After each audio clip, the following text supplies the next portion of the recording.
Hi, I'm Stephen Jarvie. I'm the music director and conductor of the Dearborn Symphony, and I'm here at the beautiful Michael Guido Theater at the Ford Community and Performing Arts Center.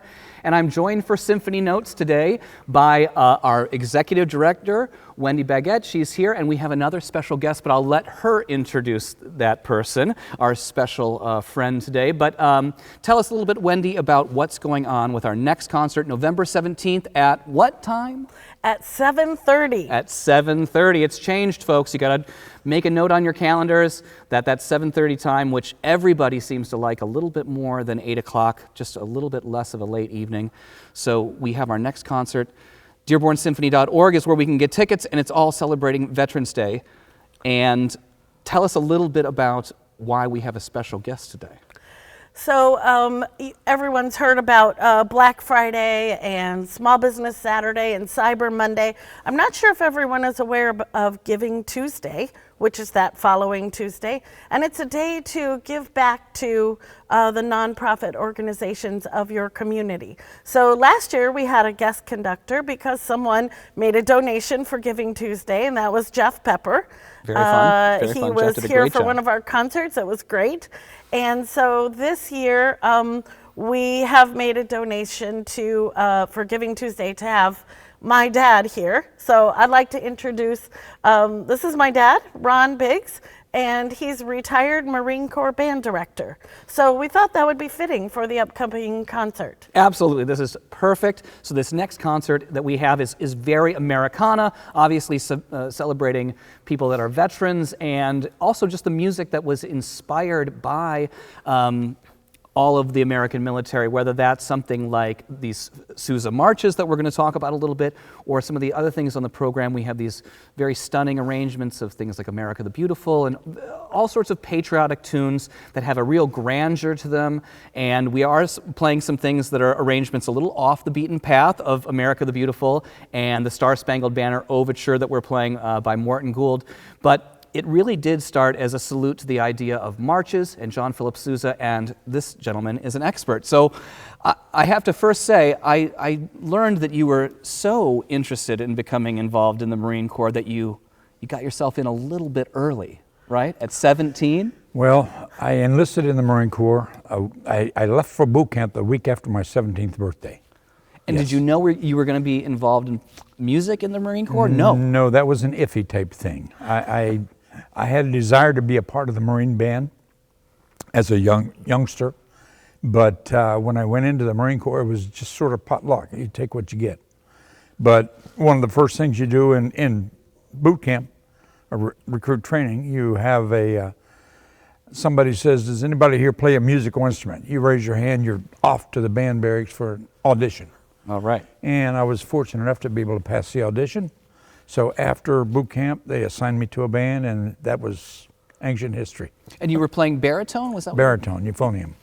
Okay, and so take us down the next path as to how you got to be leading some of these bands. Well, I was stationed in Camp Pendleton in California for about 4 months, and they had a quota come in for a baritone player to go to Hawaii.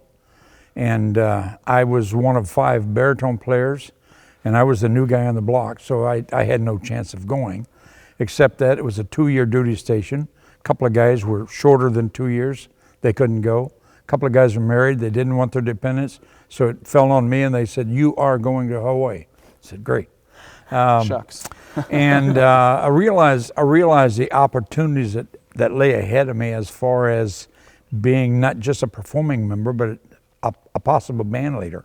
So I started taking music courses through what we call the Marine Corps Institute, music theory primarily, and just worked my way into a position where I was eligible to go to warrant officer school, become a commissioned warrant officer, and selected as band director after 10 years in the service. And to give this some context, we're not talking specifically about the most famous Marine band is President's Own, but there's a whole subculture there's a whole culture of band life. There's 11 Marine-related Field bands. We call them field bands.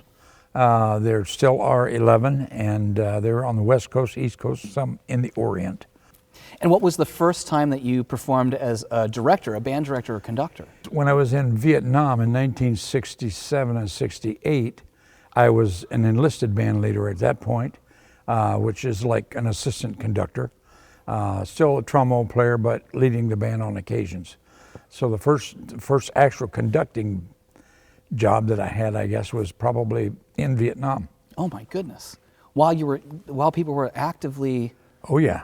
involved in what was going, that's unbelievable. Well, we had 3 Marine bands in Vietnam at one time. They were there for about 5 years concurrently, and of course, the Marine Corps concept is that every Marine is basically a rifleman. So we had our weapons, pistols, rifles, and we had guard duty, we had security duty, we had recon duty, and we also had band duty. One year in Vietnam, probably 6 months out of that 1 year, we did not have any instruments. They were packed away and we were playing Marines. But that was part of the job. So did you perform in country? Yes. Wow. Yes. Wow. One of the major performances that we did in Vietnam was what they called county fairs. We'd go out into a village. Marines, security Marines would come in and circle the village and cordon it off so that no one could get in or out. The band would come in and we'd set up and play, usually marches, but the people of the village then would come out and watch the band. And while they were doing that, the Marine security were going through trying to sort out any people that didn't belong there. Oh, that's incredible. And tell us a little bit about just before we get into some of the specifics of this concert, tell me a little bit about your perspective on like the power of music in that context, or as a veteran and being involved in this incredible military tradition of presenting music. Tell us a little bit about why that's important and what was powerful about that. Well, it's been stated that music is a universal language, and that is very true. I've seen it on numerous occasions.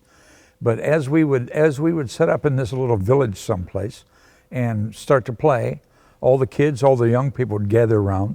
And here I am playing my trombone here, and right next to me is a Vietnamese kid. You know, you don't know whether he's there on the up and up or whether he's going to throw a grenade at you or what's going to happen. But there's a trust there. There's a trust there as a performer. Yes, and the music is the cohesive factor. It holds everything together. That's amazing. Wow, that's very powerful stuff. And you are going to conduct a very powerful march, Semper Fidelis. Tell us, you seem to have a little bit of a love for this Sousa march. Semper Fidelis is the official song of the United States Marine Corps. And as being part of the band, we played that almost every day. I was in for 20 years, 3 months and 7 days. And so whatever that equates to, I don't know how many times we played it. But we fondly referred to Semper Fidelis. We had a schedule on the wall, what we were going to do. We were going to have a parade through the streets of Dearborn. We would play Semper Fidelis, the Marines hymn, maybe another march thrown in, but Semper Fidelis was always part of every parade. But we referred to that quite commonly as 6 bits. And somebody would say, well, okay, 6 bits in the hymn. Boom, bum, da, yum, da, dum. And that's what we did. But Semper Fidelis was always known as 6 bits to all the Marine musicians. Oh, we got a little inside, it's like the little clue words for you guys. That's amazing. And Wendy, when you were growing up around his music making, I mean, were you guys going from different, were you an Army brat in this regard, like a Marine brat? She was. Yes, we moved every 3 years, and I know every word of every verse to the Marine hymn. Yeah, good for you. So a lot of Sousa marches were in your life as well. Oh, yes, yes. Do you have any other kind of Sousa insight for us? I find him a very fascinating guy because of the fact that not only was he a great composer, but also a great conductor, and really did, in the era that Gustav Mahler was alive and these really significant romantic composers and things, Sousa really made his mark for American music. He did. He's known as the Universal March King, and I don't know that any other composer was more prolific in putting out marches, maybe Harry Alford from England, but John Philip Sousa was the March King. I love hearing about just the fact that Sousa, you know, kind of comes with a certain jolly King of the March vibe when we think about him, but he was really an astounding musician and had a real motivation and drive. He was out to lead that group, I think. I think he wanted to come back. Yep. And, you know, along with this great music of John Philip Sousa, we have Semper Fidelis, we have The Liberty About March, of course, Stars and Stripes Forever. But also on this program we have, as I mentioned before, very romantic kind of arrangements of things like God Bless America, America the Beautiful, all sorts of different, really almost Hollywood-sounding arrangements of some of these traditional American tunes. And that also brings us to some Hollywood sounds, the music of John Williams. We have two pieces from really just astounding and very moving, almost too realistic war movies, Saving Private Ryan and Born on the 4th of July, the Tom Cruise film. Really beautiful. There's always so much spaciousness in anything we talk about with American music, but these also come with these very heart-rendering trumpet solos and just kind of some sort of distant sound of military life, but also something that is hymn-like. You know, in this hymn to the Fallen by John Williams, we really hear kind of choral voices raised up. It's almost kind of a heavenly moment in the film, and it's great to present both these things from film life, from the military life. We have all sorts of different colors and sounds that really show off your Dearborn Symphony. So join us, please, November 17th at 7:30 p.m., everybody.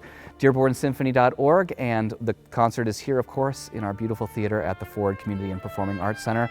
Big thank you today to our guest conductor. We have to mention that you will be conducting Semper Fidelis. Semper Fidelis. On this concert.